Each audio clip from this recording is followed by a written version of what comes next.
আল্লাহ 2025 সালে আমি অনেক পাপ করেছি, তো পাপ করছি আমার বাপ জানলে আমাকে সন্তান বলে পরিচয় দিত না।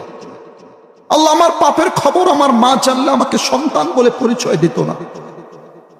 আমার ওয়াইফ জানলে আমাকে স্বামী বলে কখনো পরিচয় দিত না। আল্লাহ তুমি এত পাপ জানার পরেও আমার খানা বন্ধ করো নাই, রিজিক বন্ধ করো নাই, তুমি আমাকে ন্যাংরা করে দাও নাই, লুলা করে দাও নাই, আমার অক্সিজেন বন্ধ করে দাও নাই।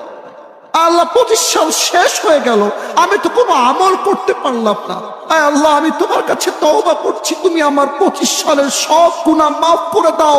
26 সালে আমাকে তুমি তোমার খাস বান্দা হিসেবে কবুল করে নাও। পরে আমরা সবাই আল্লাহর কাছে বেশি বেশি করে তওবা করি।